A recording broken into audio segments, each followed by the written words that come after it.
All right, so welcome. On behalf of MSU Denver, the College of Business, the Department of Marketing, and the Center for Entrepreneurship, welcome to Women Entrepreneurs Week. My name is Becky Prater, and I'm going to be the host. And I want to thank you guys all for coming, so much for coming. Thank you. Today, we are very fortunate to have Teri Karjala with us. She is a transformative life strategist and the founder of Creative Counseling Center and the podcast Talking with Teri. Teri is a best-selling author of Be the Magic of You, Tools to Transform Your Life, with a foreword by Jack Canfield. So if anybody knows who Jack Canfield is, he's amazing. He wrote all the Chicken Soup for the Soul books, which were really have been popular and sold millions and millions of these. So that is a really amazing badge of honor. She's a premier success coach with eWomen Network, as well as a coach with Forbes. Her Talking with Teri podcast is ranked as one of the top 100 podcasts in the US.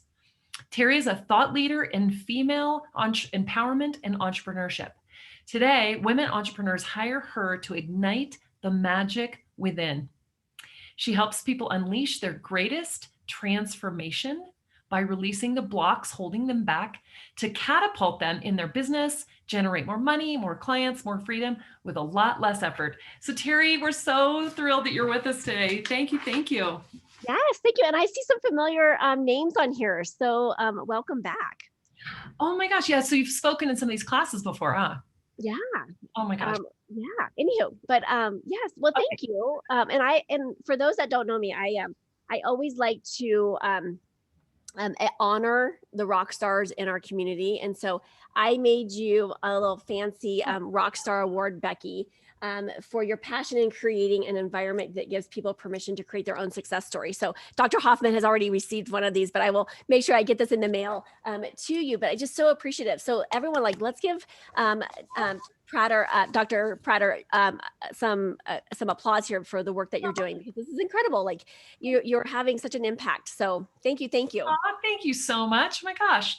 Well, Teri, so I'm so personally interested in what you're doing because I wrote a book about the same thing, pretty much. And I'm always curious about, I'm just, you've been doing this and actually making a living and a business, and it seems like it's so successful. So I'm really interested to hear what your story is. So I want you to tell us about your business. How did you get into it? What inspired you to start? Let's just start there. Yeah. So I'll make the story short. How I got introduced to this, it started back when I was in high school. I got selected as a peer counselor because in our school, I went to a very small school in Kansas. I did not, there was not a lot of resources. And so we got selected as a peer counselor. And so I was in charge of the 5th and 6th graders. And so I would hop over there, have lunch with them, get to know them, connect with them. And at one point, I think it was my sophomore year, I had a 5th grader come up to me and tell me that her 6th grade friend was going to commit suicide. She had an elaborate plan. She was waiting for her parents to go out of town for a weekend. She was going to commit suicide on that Friday night, tell the babysitter she was sleeping in, blah, blah, blah. And I got involved, and we ended up having this child hospitalized. And it was one of those game-changing moments where here I am, a sophomore in high school, and I'm like, this is what I'm supposed to do. I had a lot of barriers to overcome because my then career counselor was not supportive of having me be a career counselor. A counselor, because he's like, there's just no money in it. And so I understand that he had all of his blocks, and that's a whole nother conversation that we could go into, but he was really resistant for me going in and becoming a therapist. So long story short, I was able to find we had a traveling social worker. And I said, what would it take for me to come and see what you do? So I was pretty bold in asking, and that opened up a door, and I was able to go job shadow her for a day. And I fell in love with this degree. And I was like, okay, this is what I'm supposed to do. Went back to him super excited. And he's like, just was not happy about this. Like, I died in his eyes in that day because he just wouldn't talk to me anymore because he was resistant that I went over and beyond. found some many mentors, went to get my bachelor's degree, then onto my master's degree in counseling. From there, I found some more mentors that were guiding the way to me. And I opened up a private practice because at the time I was getting licensed for 2 licenses, one for an LMFT, which is a licensed marriage and family therapist, and one for an LPC, which is a licensed professional counselor. And I couldn't do both of them at the same company that I was working for. So my mentor said, why don't you open a private practice? So I did. Um, and that was going really well. I shared office with a colleague of mine, and years after year, 2 years later, we received our finished our licenses, and then it was like, I love this. Like I feel so excited. So I was working full time and then doing the private practice part time, so about 20 hours a week in addition. So I was working about 60 hours a week, but I just filled up by it. I was in love with it. Then broke away from that partnership that we had. She went on to do her thing. I went on to do my thing. And we, I started off with part-time contractors, and then I moved into full-time contractors, and then I moved into employment about maybe 8 or 9 years ago. We moved into employment status and continued to grow the practice and really backfilled the company so that I was truly doing the only thing that I should be doing, which was the CEO. And so now it is considered an owner independent company where I spend about 2 to 4 hours a month in that company. Then it must have been about maybe 16, 17 years ago, my social media person at the time says, Teri, what's your retirement plan? And I totally word vomited on her. And I said, oh, I'm going to be traveling around the world, and I'm going to be speaking, and I'm going to have my own radio show and my TV show and da da da da. And I just like was word vomiting, right? And I said, I think it's going to be called Talking with Teri. And she's like, oh my goodness, I love that. By the way, at that moment when I said speaking, I was terrified of speaking. I was, I no, not in a million years would think that I was going to be speaking. And then here I am, 16, 17 years later, traveling and speaking with major stages. But from there, I right then and there, I went and registered the domain, knowing that I wasn't ready for it because I had to get some other stuff in place with the other company.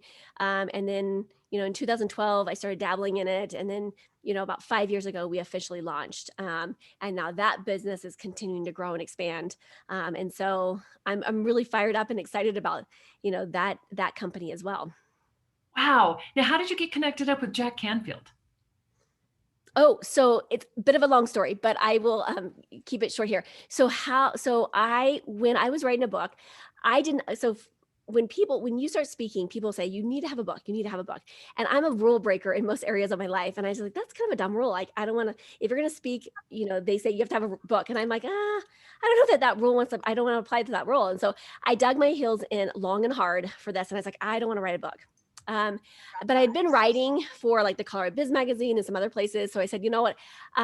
Okay, I could probably, let me see what I could, throw together. Right. And so several years later, I kept kind of dilly-dallying on it. And my good friend who became a little bit of a stalker, she's like, Teri, you need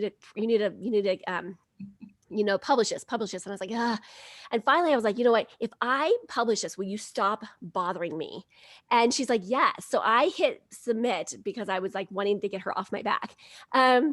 And so in the 11th hour, they said, you should have someone write a foreword. And I'm like, what does that mean?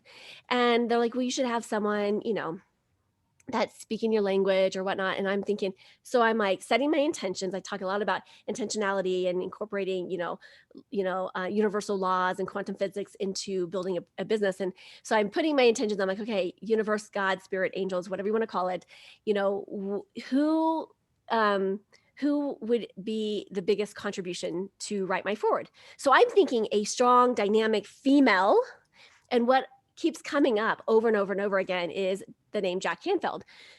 So, and it was just like I can't make this stuff up. There was like 3 major things within 24 hours. And so within 24 hours, I found myself on a plane heading to Dallas, and I befriended some of his staff and reached out to him. And it was really funny because I called and I said, what would it take for, Jack Canfield to write my forward? And his assistant is so sweet. She's like been with him for like 25 years. And she's like, I hate to be bearer of bad news. But she's like, Jack gets over 200 requests per week. and rarely writes a foreword. So she's like, you should probably get a plan B. And so for those that don't know me, in my mind, I have a plan A and I have a plan A.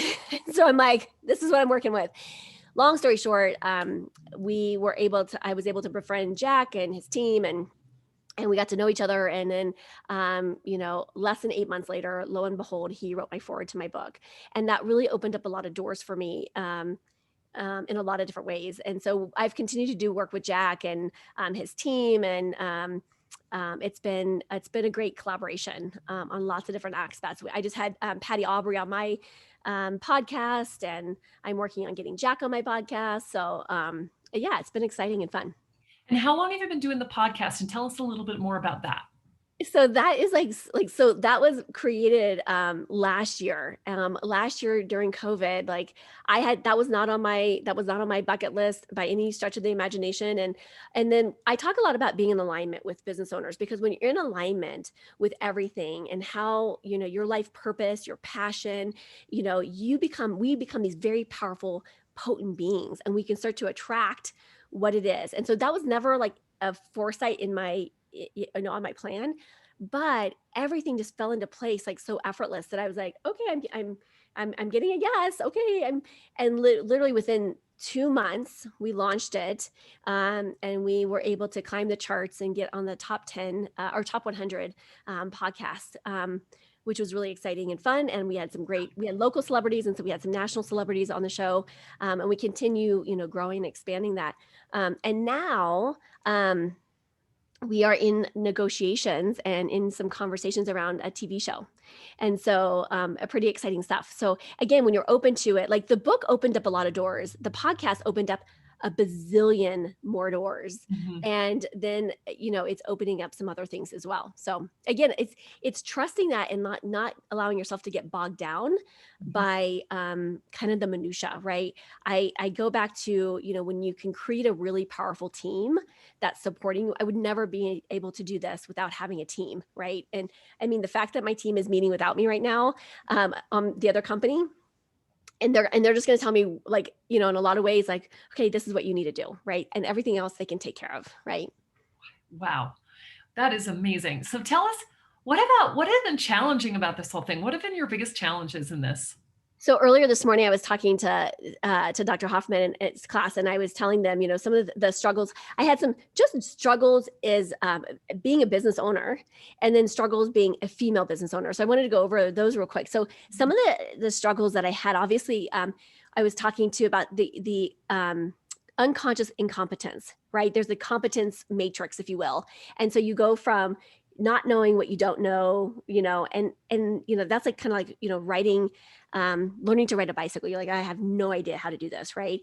And then you move into that, the conscious incompetence, which is like, okay, I kind of am figuring this out, like how to put my feet on the pedals and how to get the bike to go. And then you move to that conscious competence where okay, I can do this. I still need effort.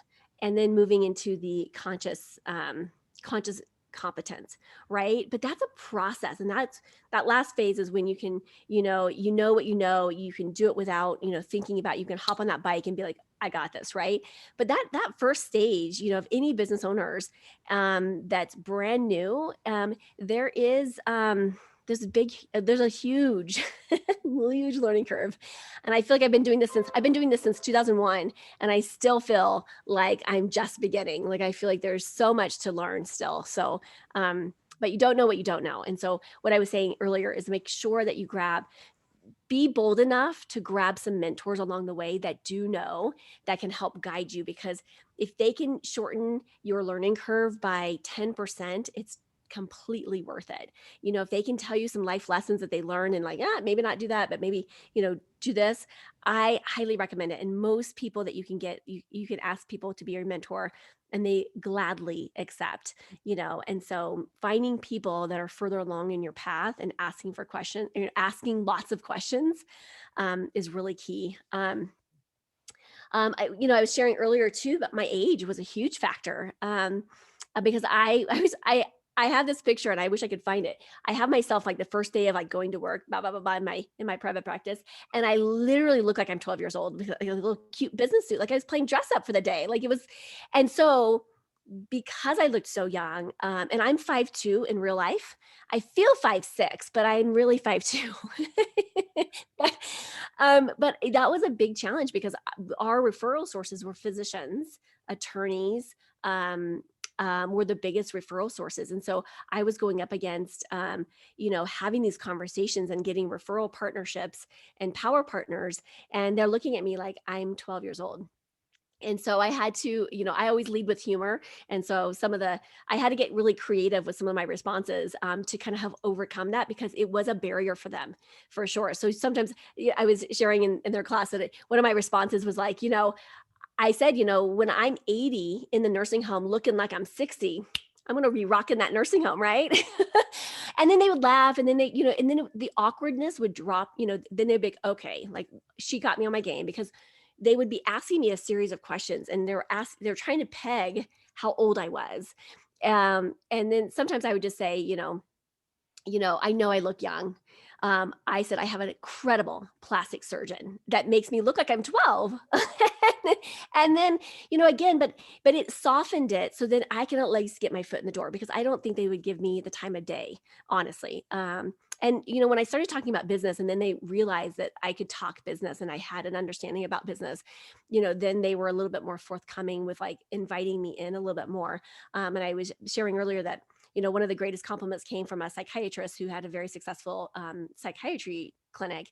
And I was sitting there talking to him and he said, Teri, he's like, you have a real business. And I was like, oh, like, finally, like some recognition here. Like, can I get some, like, Roger Dangerfield, like, can I get some respect in here? Like, um, so, but, like being able to, whatever, and it might not be age, it might be, who knows? I mean, I think we're going to all be faced with some sort of boundaries, but if you can find a clever way, to ease it, for other people, I think it's I just think that we're all going to be faced with some different, challenges or barriers in that way. Um, what else? As just as a general, struggle, like my friendships with non-entrepreneurials people. So some of my friends, like, because what would happen is, friends that were working in corporations or nonprofits or having more of a career path in that way, they couldn't relate to me, and nor could I could relate to them because I'd been in their shoes before, but they couldn't relate to me. And so what happened was is they unconsciously put me on a pedestal because they're like, oh, Teri owns her own business. She does what she wants. If she doesn't want to go to work, she doesn't go to work. She wants to sleep in. But as you know, like that's not how reality really works. They also don't know that I have 17,000 hats that I'm wearing because I'm also, making sure of all these other things that are happening at the time. I was the marketing person. I was the front desk person. I was the, bookkeeper. I was the, head therapist. I was a supervisor. Like I had all these roles. In addition to, like, if the light bulb went out, I might have found myself getting up on a ladder and replacing a light bulb, right? Like, so there was all these other responsibilities that fell on my head, but when they didn't see that. And so I found out very quickly that I couldn't talk. It wasn't safe in my friend circles. I found that it wasn't safe for me to talk about business because they just would it just was not very pleasant.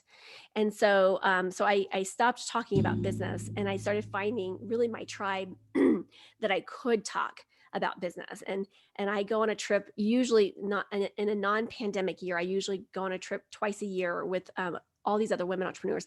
And you know what? We can talk about business and we can talk about it until we're blue in the face. And then we still talk about it. And we're like, oh, and we're so like on this like natural high of like, oh my, right. But I couldn't do that. So you just have to find your tribe that, and I was part of a mastermind group and I'm still part of, it's a different mastermind group, but we, on a weekly basis, we come together and talk about our challenges, what's working, what's not working, where's our growth, where's, how can we get support? And so, finding those environments that can really help support, you as a business owner, and really finding those people that kind of quote get you, it's going to make it a little bit easier in your journey for sure. So And take advice because it's really hard to be around people you feel like you can't even talk to. You can't even be your authentic self around those people because they don't want to hear what you have to say. Yeah. Yeah. And I don't think it was, and again, I don't think it was like they were like doing it out of, like, I don't feel like they were doing it to be mean at all. It's just like they couldn't relate to what that looked like for me, and so I'm still great friends with them, right? Don't get me wrong, I'm still great for them, but I choose different conversations with them, so we can keep that content like that in place in that side. And then some of the challenges that I had just as a female, one was, like really having to prove, I felt like I had to prove myself in a somewhat male dominated world, because a lot of the physicians, a lot of the attorneys, a lot of those power partners that we were, connecting with and collaborating with were all, I mean, mostly male. And so like really trying to, overcome, in a sense, like not only that I looked young, I was female, and I was starting out brand new, right? So I am in their eyes very green, and so there was multiple layers of challenges to overcome there. And, I did the best, but honestly, like I gave myself permission just to show up.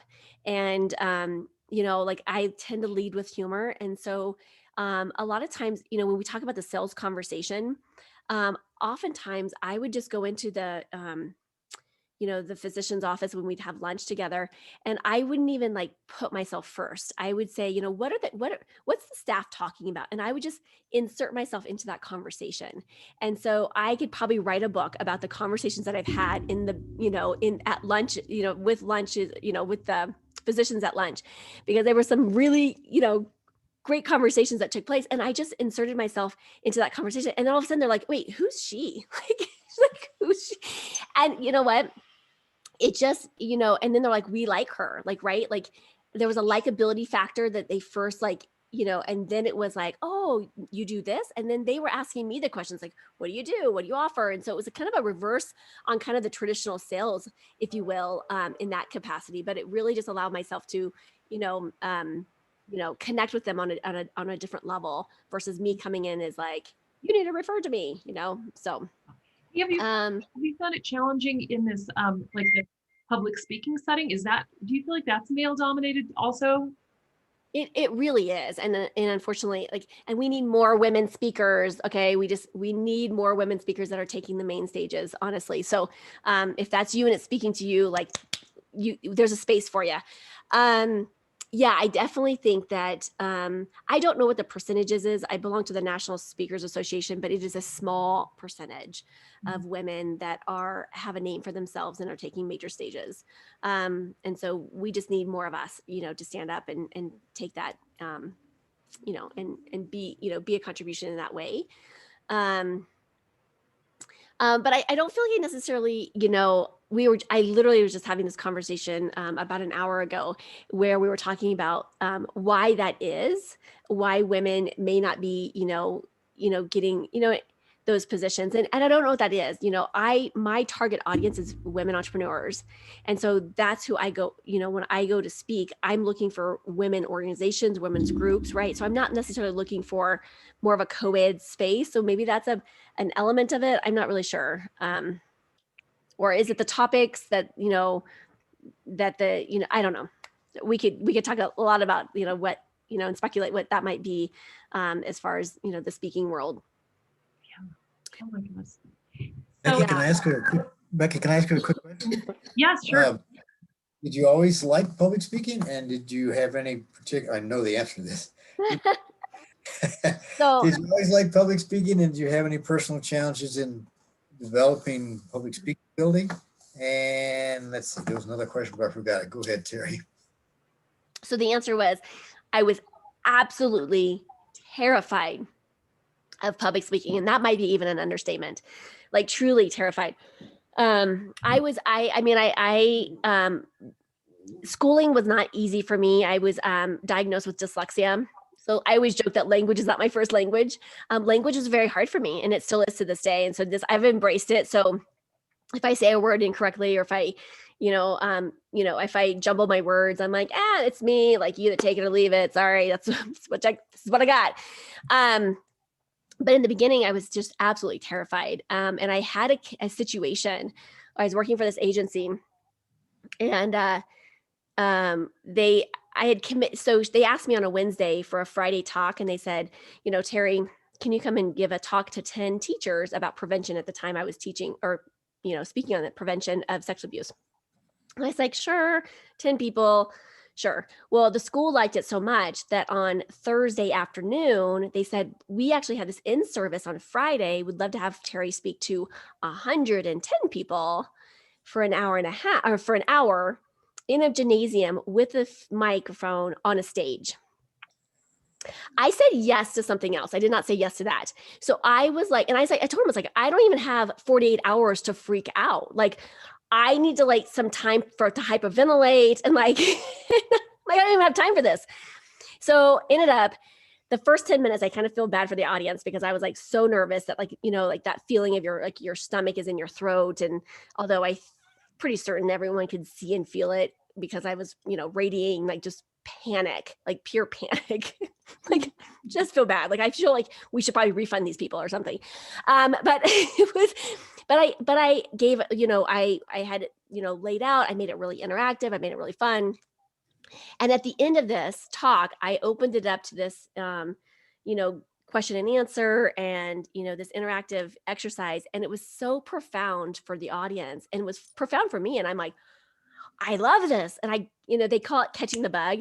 And I caught the bug right then and there. And I'm like, oh my goodness. So I literally the very next day enrolled in Toastmasters but I have a funny story because when I was in Toastmasters, the first question, the first talk you give is a 2 to 3 minute talk, and it's an icebreaker, and literally it's about yourself. And I hope you can all see me on this, but I'm literally reading, and I'm like, hello, because I don't know what my name is. I'm like, hello, my name is Teri Karjala. And then you have to look up, and I'm like. And I was literally I was my only target that day was to stay vertical and not pass out. So to say I had a little bit of a learning curve is a little bit of an understatement, but I started dabbling, and then I started speaking about clinical topics, which, honestly, I love clinical topics because of the impact that we can have, but my personality got kind of trapped by it because you cannot be insensitive about depression. You cannot make jokes. You cannot be jovial about, or, for those topics. It's just super inappropriate. Right. And so I found myself just standing and being lifeless. And so then I started moving into more interactive and more motivational and inspirational speaking. And then I'm like, oh, I can do this. I can be funny and I can crack jokes and I can, I can be there present with the audience and have a great time. And so that's when I said no more to clinical talks and more to personal development, leadership, business, those types of topics that we can talk about, mindset and the things that I feel like are going to have a bigger impact. And that's more authentically me, with how I deliver versus kind of being stifled. Yeah. Oh, that's fantastic. Becky, I have a follow-up question. I know the answer to this one too. So Okay. you're amazing. You have come from somebody who panicked at public speaking, and now you're a motivational speaker. So clearly that's just an awesome journey. So the next question I have, what do you attribute your success to? Your positive attitude or your energy? And how did you get a positive attitude? Did you always have a positive attitude, or did you have to develop it? Yeah. So I was really a negative person. And when people meet me today, they're like, how is that even possible? I was I grew up, I didn't have an easy upbringing. I had this belief system that I was not good enough. And no matter how hard I tried, I simply wasn't enough. And I didn't have necessarily, without going into the deep story of it, let's just say that my parents weren't the most supportive people in the world. And so I had a lot of my own stuff. And so I always had this belief system that the world is out to get me. And I had this victim mentality. I came from a place of scarcity because I didn't seem like I had enough.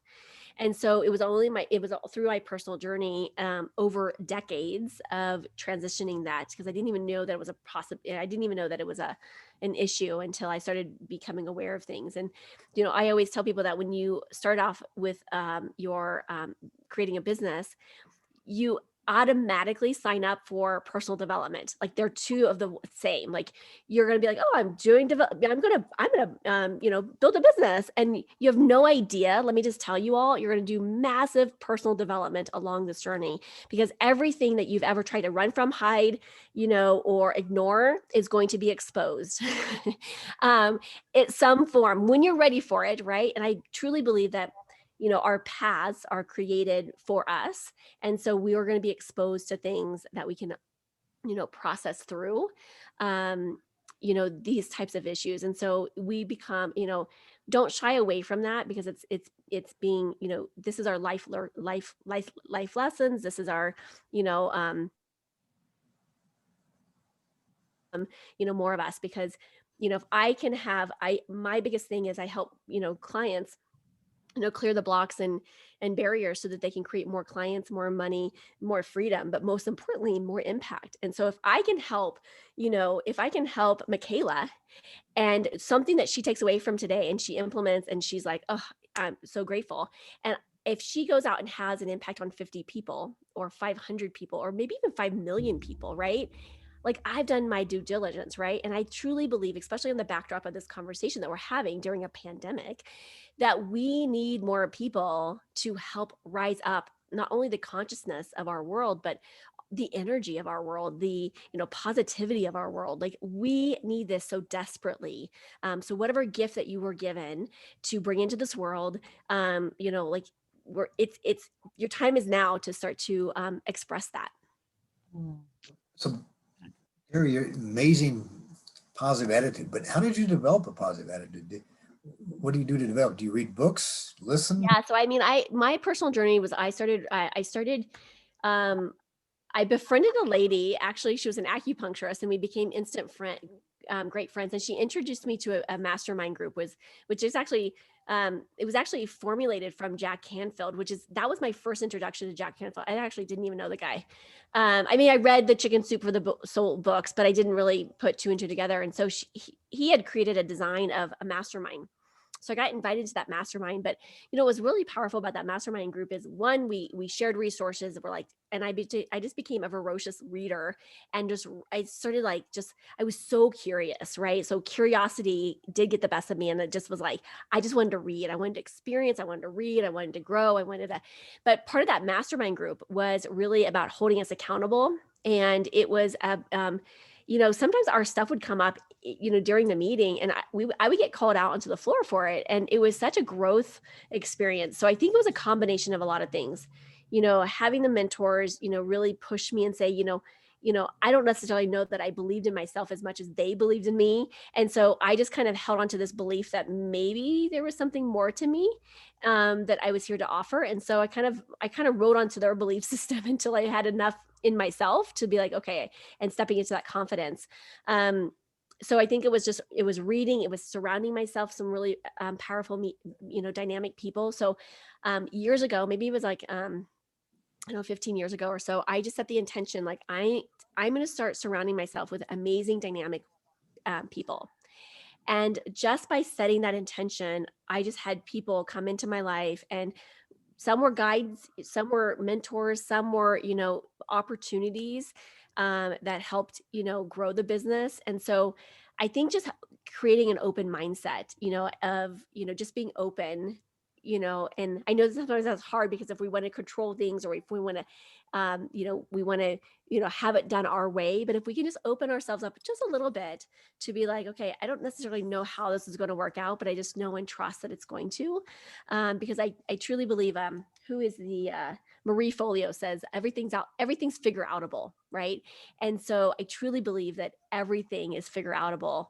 And sometimes we're just given opportunities to challenge us. Like literally 2 days ago, on my Instagram, I literally made a meme, and I said, I sometimes think that challenges are created for us just to show us how resourceful we really are. And I'm like, gosh, I wouldn't have tapped into this other resource. I was like, "Ah," and it was there in my face the whole time. I'm like, I kind of freaked out for a minute. And then I was like, oh, like I am way more resourceful than this. Right. So I think sometimes those challenges or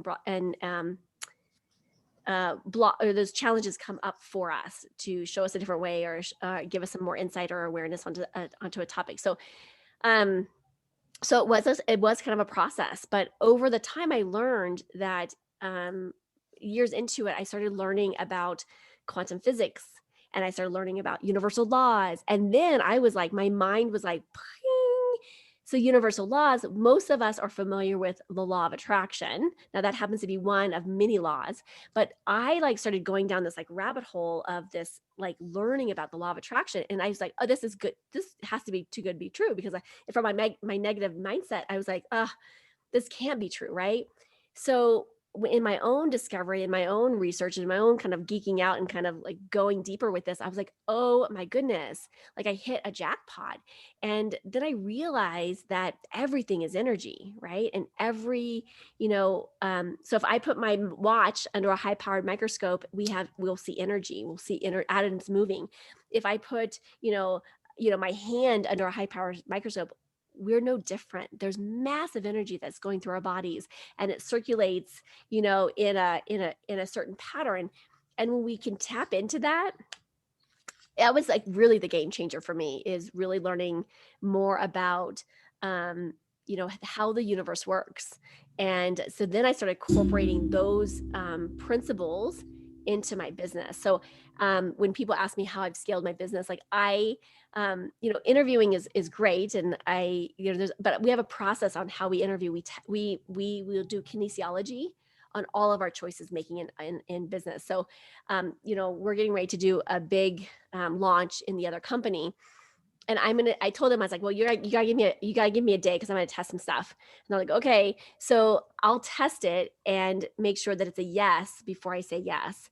And then I'm just in alignment with energy. And some of you might be going, what is she talking about right now? Like, come follow me. I'll put my contact information in the chat, and you'll have to come and follow, the work that I do to learn some more about that.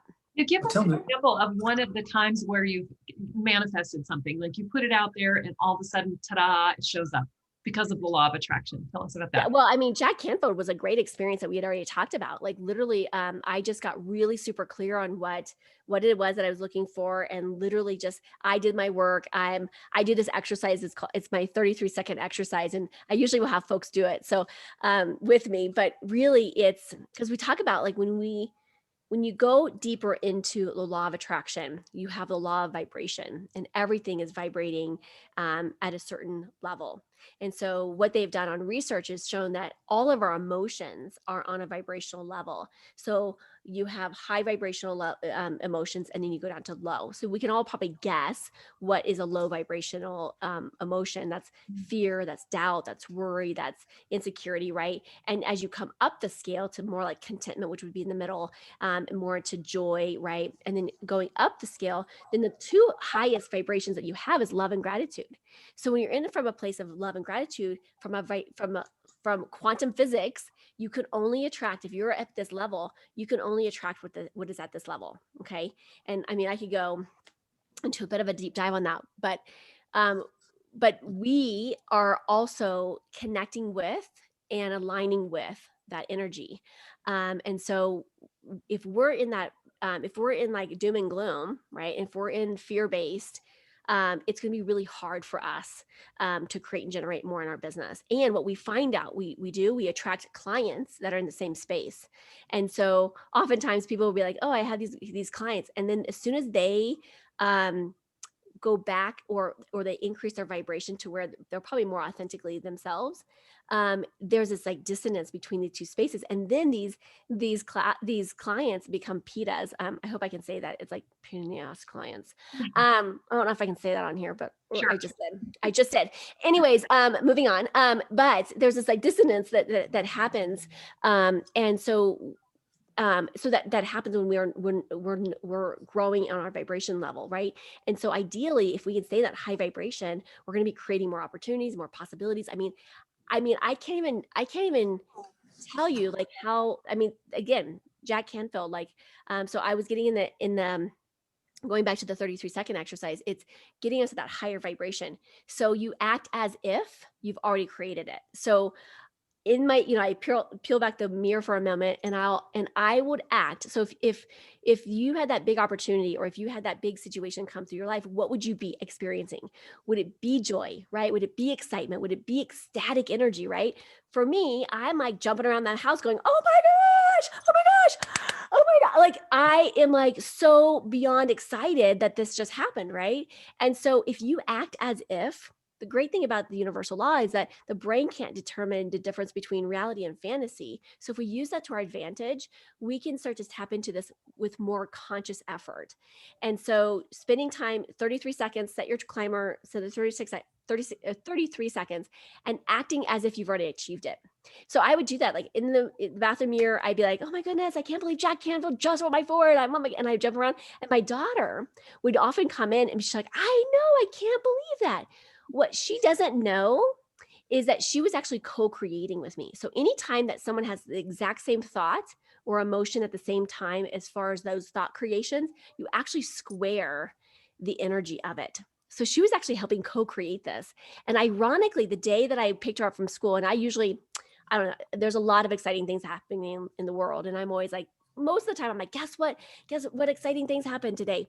And the day that I picked her up, I go, guess what exciting things happened today? And she goes, Jack Canfield wrote your foreword. And I'm like she was so in alignment with that energy. Like she was able to like even like communicate. I was like, well, you kind of threw stole my thunder there. But even like just, I mean, every day, right? Every day we can be very intentional about creating this, right? Because sometimes we think it has to be something big, right? It can be something very small.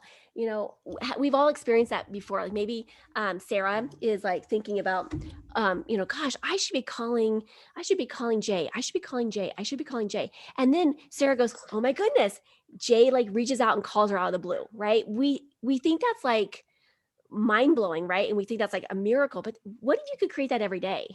And so when I created my daily intentions planners, it's like combining brain science with law of attraction with our intentions of being able to create that every day. So imagine like being able to like create that intentionally with your business. And like I will run into people, and it will just be, I've created some amazing friendships, and like it's opened up multiple doors just because I ran into someone in the hallway.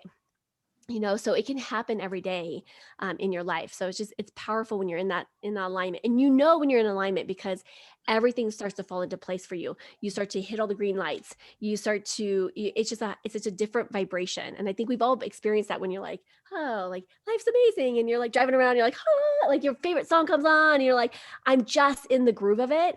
Right. And so if we can create that more often, we're going to be able to creating more in our life and our business, which is pretty profound.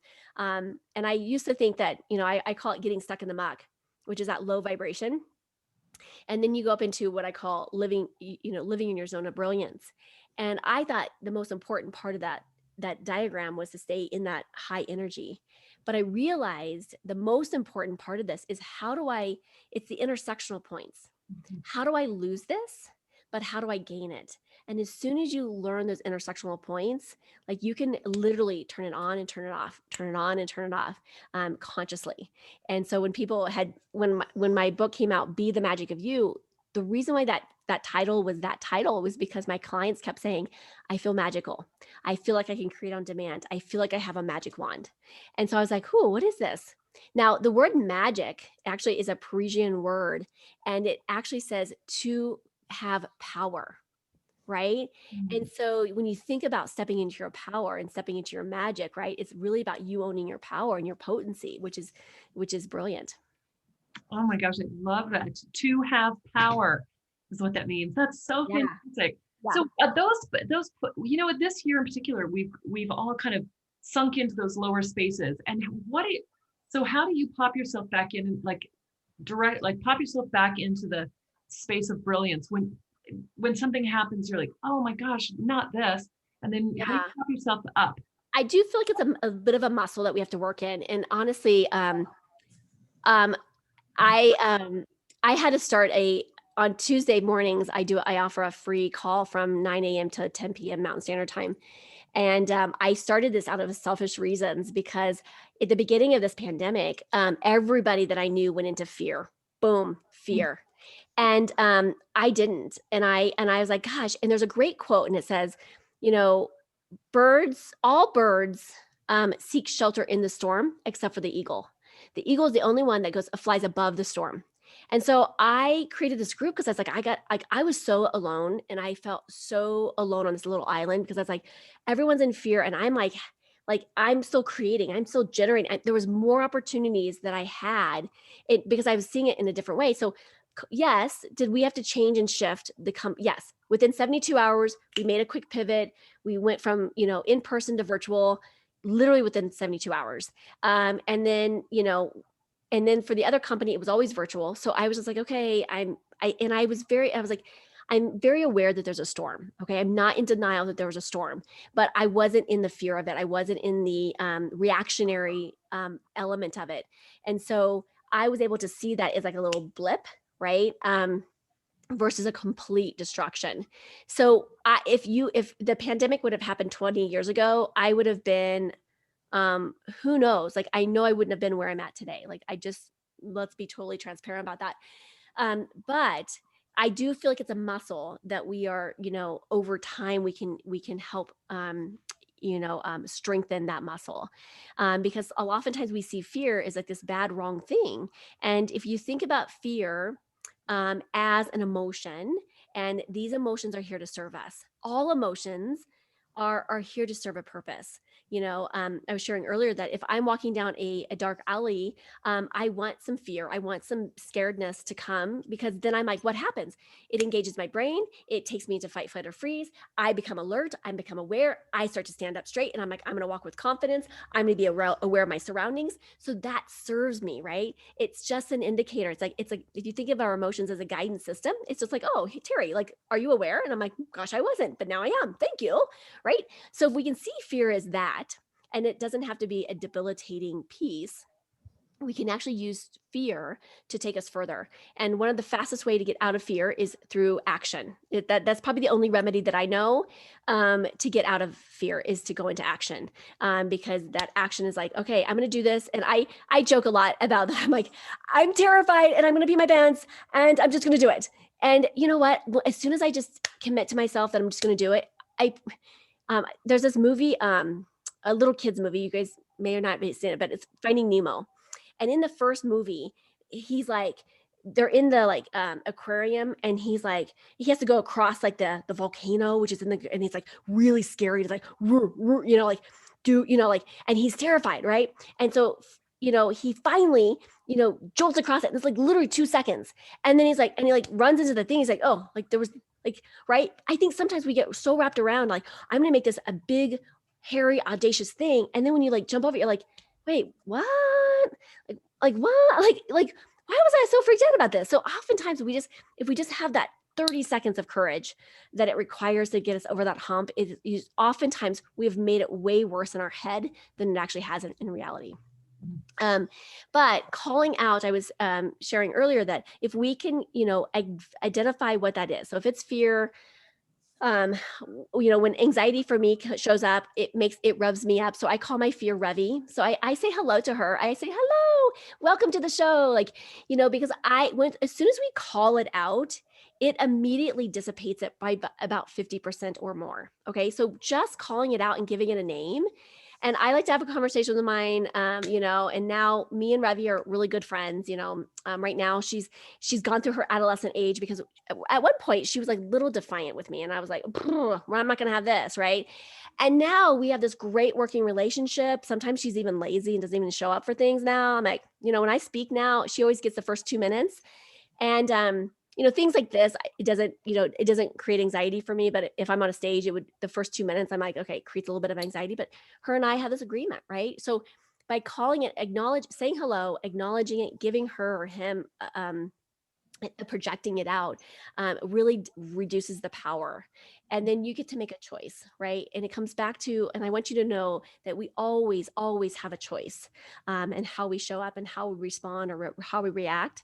And that comes back to us, right? So, but I think it is a muscle. Like, it is a muscle. So how we can work that muscle is, getting outside of your comfort zone, like doing something, Eleanor Roosevelt still has the best quote ever. And it's like, do one thing today that scares you? You know, the more that we can expand that, because as entrepreneurs, you are going to be taking risks that scares the bejeebers out of you. And if you start now and just it's just like a stretch goal or a stretch target, right? Where you stretch yourself. And the more you stretch yourself, the more you're gonna be like, oh, okay, this wasn't a big deal, right? Mary, what you explained this morning was great. So Oh explain yeah. this morning. It was really good. If you don't mind, Becky. Yeah, I get to use my board again. Like I am just like a happy camper, you know, like the little things in life, right? So when we talk about our comfort zone, you know, this is our comfort zone. This is what you feel comfortable with right now in your life, and this is what where you're at. And when we think about taking a big leap of faith, and it feels like it's out here, that feels really overwhelming, and that feels really terrifying. And so sometimes we will resist that, or we will avoid it, or we just won't do it. But instead, if we can just look at what's one little tiny step, what's one little tiny step that we can get outside of our comfort zone, and when we do, this now becomes our new comfort zone. And again, another step out, we become more comfortable with this. This becomes our new comfort zone. And again, another step out, right? And another step out, right? And eventually we can get to that spot. And now look at this. I mean, look at your personal growth. Look at your expansion. Like, look at how you can serve and show up and like all the life lessons. Like, this is like yummy. Like, so many life lessons are like embedded in here, and your growth factor is all built in there, right? When I was you know, sharing the example, like when I first moved into our rental, I had a rental space that I was paying $250 for. Because me and my colleague were sharing spaces, and we parted ways because she wanted to expand and I wanted to expand, and so this was during actually we expanded during an economic crash. It was in 2008 when the economy crashed, and my CPA was like, Teri, it's doom and gloom. It's doom and gloom. You want to expand? And actually, that's the best time to expand, honestly, is during a recession for lots of different reasons. And still, statistically, during a recession, there's still a millionaire made every single minute, whether it's an up economy or a down economy. So there's still lots of opportunity that happens. So I took this leap of faith, and I would never have been able to afford the space if it wouldn't have been a recession. So I leaped over into a 4 office space when I was just me, myself, and I, from 1 space to 4. And best choice I ever made. I was terrified, but I mean, I literally was like mulling this over for months before I made that leap, right? And that leap was like right out here, right? And then the next time we purchased more space, and I would go in there, and I went in there, literally took some photos, you know, did my little test that I do when I'm you know, expanding offices. Came back out. I literally hadn't even like talked. I didn't even talk to my husband. I'm like, yeah, I think I'll take it. And then the next time we expanded our office, we had $100,000 build out of our space that made it into our dream space. And literally, I just was like, the conversation, I was like, yeah, we'll take it, because it didn't feel as threatening. Now, if I would have, you know, said $100,000, you know, build out day one, it wouldn't have happened, right? Because that would have been too overwhelming. But I grew into it, right? And so there is a process, and it just, who you become in the process is profound. I love that. Hey, I wanted to ask you, you've already mentioned something about COVID being a good thing for you. And to me, I feel like it's going to go down in history as one of my best years as well. And I want Yeah. to hear, like, what are some of the things that have been magical about it for you? So I actually was on one of my Facebook lives, and I was sharing some of the gifts, and I literally wrote this down because I think it's important that we document this. And so I made a list. So there's only been 2 negative things that I could find about COVID. But everything else. So I went and I looked at my first business. I wrote down all the gifts. Second business, all the gifts, personal and home. So I just, you know, um, there's just I can't even think of all of them right now. But for my first company, I mean, we were able to. I mean, talk about this. We were able to pivot. Our therapists in that company were so resistant to virtual in the beginning. So we tried to do virtual before, super resistance. I felt hit with resistance because they were forced to do it. Not only did they become comfortable, it grew them as a therapist, right? And what opened up an opportunity that we wouldn't have been able to necessarily foresee previously was that now we can serve everybody. We can serve people in Colorado. Before it was like 20-mile radius. Now we can see people. So we have people now that are in our practice that are completely virtual, will always be virtual because they live in Fort Collins or Colorado Springs or, whatever. So that's opened up a huge opportunity for us to grow our practice with, by the way, little to, or actually no overhead costs, really, so what I'm saying. So, and then for the other company, for talking with Teri, one of the biggest things was I was traveling. I was doing I do one local speaking event and one national event every month. Of course they're really small, but during COVID, I don't speak on the East Coast because it's just too much of a travel. And I chose 2 years ago to stop. So during COVID, I went in with 6 speaking engagements. I ended up doing 37 speaking engagements that are national, 3 international speaking engagements. I did 7 television appearances and probably, 30 to 40 podcast interviews from the comfort of my couch. No, I didn't spend a dime on transportation. Okay. And, I learned and grew like from that. Right. And so, and then my personal life, like we became really creative. And I joke now that my, like my creativity, I felt like I was a creative person going into COVID, but then it's just like as COVID has gone on further and further, my creativity has just like gone off the roof. So we have created such fun memories. I mean, my daughter and I did a 24-hour challenge because we're like, yeah, it's being stuck in your house for, 2 weeks. It's got nothing on us. Let's do 24 hours in the car, Mom. Sure, let's do it. And we have created such profound, memories. We've done mystery sleepover dates. We've done, we had the neighbors over for a mystery, dinner where they had to be blindfolded while they ate dinner. Like we have just gotten so creative and we have created so many fun memories because I wanted this to be a fun memory for my daughter. And I wanted this to be so we've just challenged ourselves and become really creative during the process. So many yummy things that have happened before this, so. Oh my gosh, that's so great. Thank you for sharing all that. That is just Yeah. Hey, what would you say what is next for you? Like, what do you see a year out? What do you see 5 years out? What do you what do you want to have happen? Yeah. So, I'm just going to continue. I'm in the process of making a big transition with one of my companies. And so once that transition happens, and then, I just feel like it's kind of an emotional, piece where we're going to transition out of this other company and then really fully go full 1,000% on this other company. And so I want to, my target is to grow a team a little bit bigger so we can have a bigger impact. But that includes rolling out a television show. That includes, doing, more, more of the speaking, more on the bigger stages, things like that. And as things comes back, I think, in the next few months, we'll start seeing those in person. I mean, in person is starting to happen already. So I just know it's kind of a matter of time that those kind of roll out. But I think just continuing this path, of what that looks like, and just leave a legacy, leave a legacy, behind. Oh, that's fantastic. Hey, one of our participants, students out there said they want to, they're going to eat dinner with a blindfold on because they thought that was a great idea. Yeah. We did this thing in my leadership class one time where we had to pick a disability, and then we had to live in a life of a person that has a disability. So whether it's not being able to use your hands. So we had oven mitts, blindfold, couldn't smell. So they blocked her, couldn't taste. So there was different things that we did. And it was, I love it. Like the more we can get creative and like experience worlds and, different experiences is amazing. Oh, that's good. Hey, so what would you say, tell us something about your business. It already is really surprising, but the whole thing is surprising. But what would you say would be something that would surprise us about your business that we wouldn't know or couldn't imagine? Well, my first business, I started out with 0 in the bank account, literally 0 in the bank account come day one. Like I started this thing from ground zero, baby.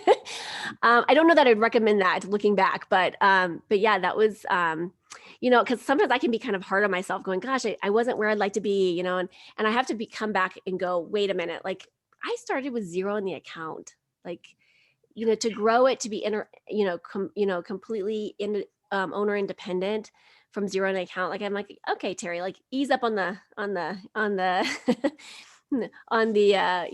lashing there, so. Oh my gosh. Now, what would you say would be some advice you would give to other entrepreneurs, because everybody in this, on this call, anybody who's going to watch this is going to have a sense of entrepreneurship, which some are already doing business, some are about ready to, some just know that someday they will. So what would you say would be some good advice to them? So I wrote up a little like cheat sheet list here that I'll share, just kind of like a fast fire here. So you might have to, dig in a little bit deeper to these things. But first it would be better if I would have stepped into and had capital in the account. So if you can start with some sort of capital, that is awesome, in the bank, because it doesn't take you into scarcity. It allows you to have like, oh, I have some money in the bank. I have, but you know what? Guess what? Like zero in the bank account also is a massive motivator, right? So you got to like figure out how to get that cash register to ring. I wish I would have invested in myself sooner, whether that's in finding mentors sooner on, because I believed that I had to be a lone ranger. So if I would have just asked more questions, asked more people. So don't be afraid to ask if you don't know, and surround yourself with people that make you the dumbest person in the room. Like truly, like surround yourself with these amazing people that are already, light years ahead of you, because it'll make you grow fast. Eventually finding coaches, but if you're going to hire a coach, make sure that the coach has walked the walk. Don't hire a coach that's just because they have this like great offer and do your research, do your due diligence, make sure that they've walked the walk, because I think that's so important, because so many coaches are out there that have not walked the walk. So buyer beware. And then, I wish I would have done more speaking earlier on, because as I was saying earlier, there's two ways I think in my opinion, to build a business.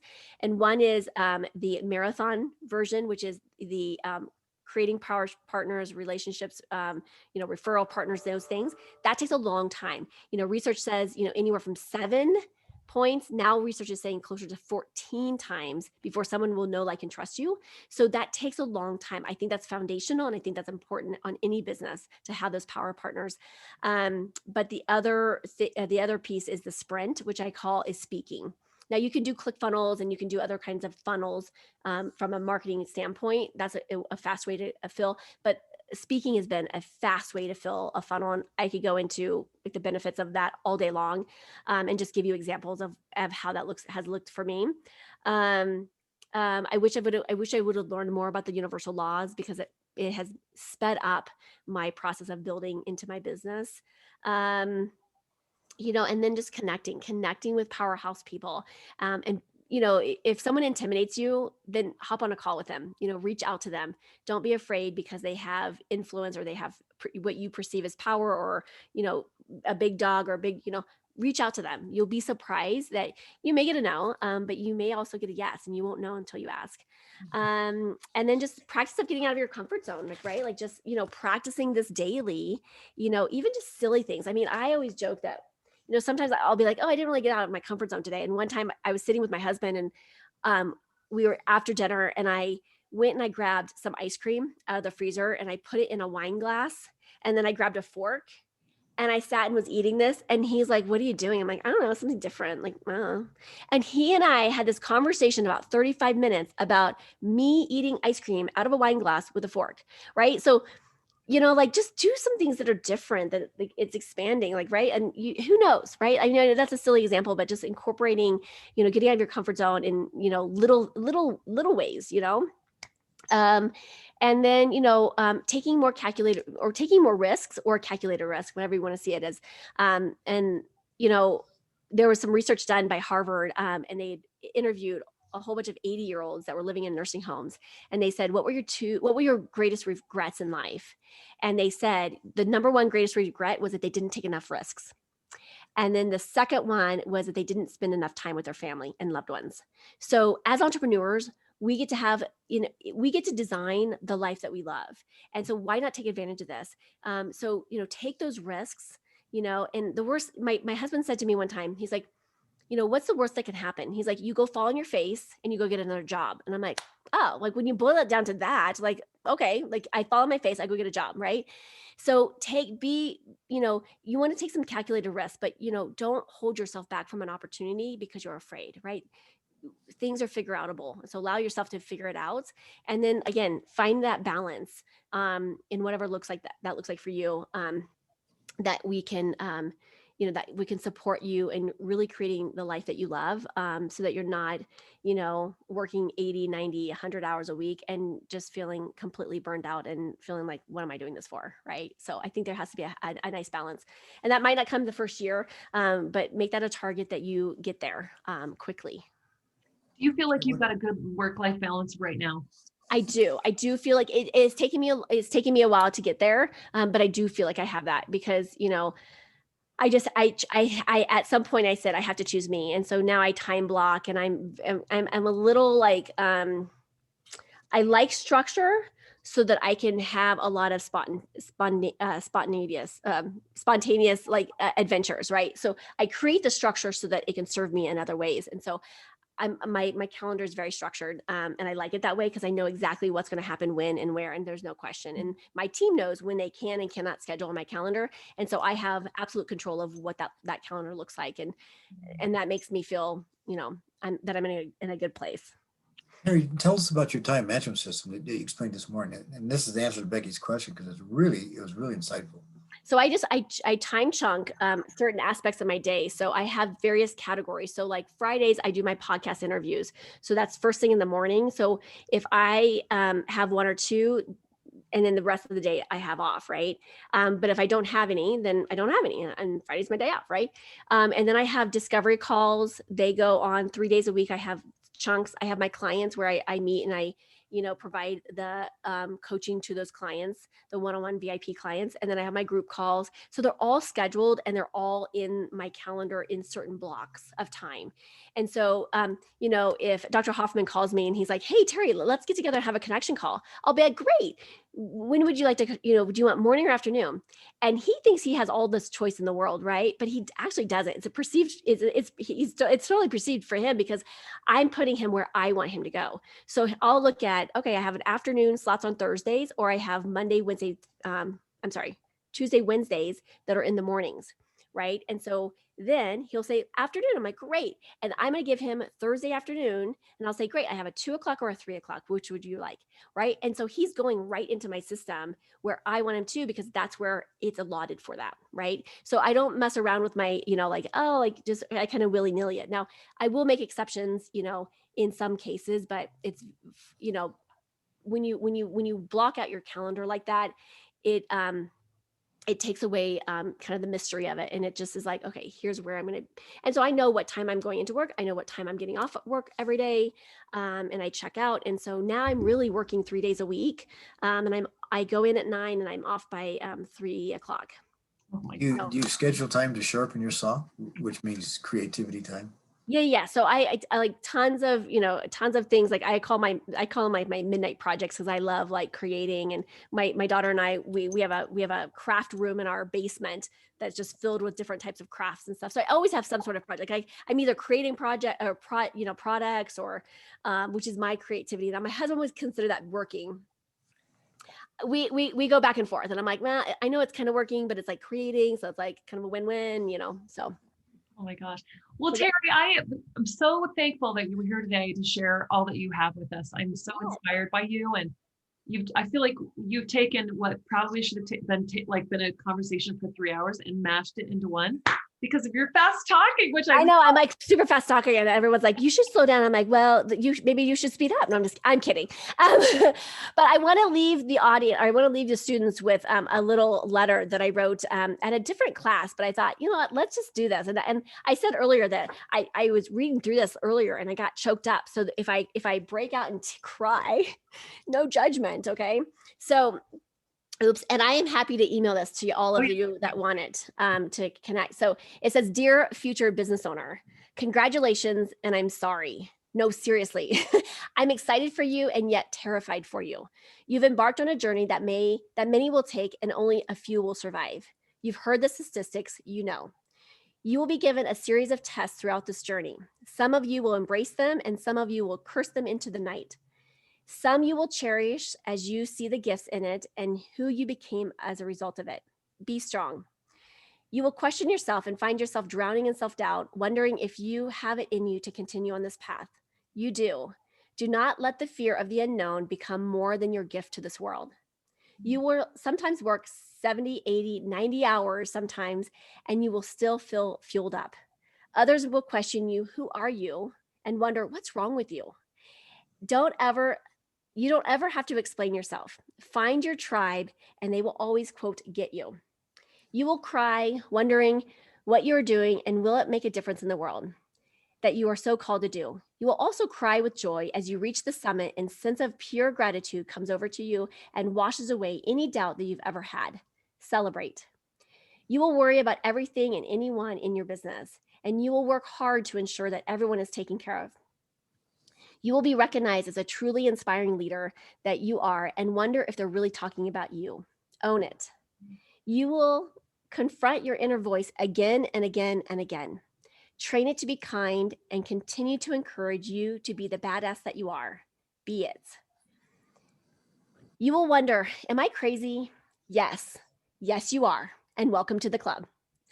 You will at some point step fully into your brilliance and own your tremendous gifts that you have courageously brought into this world.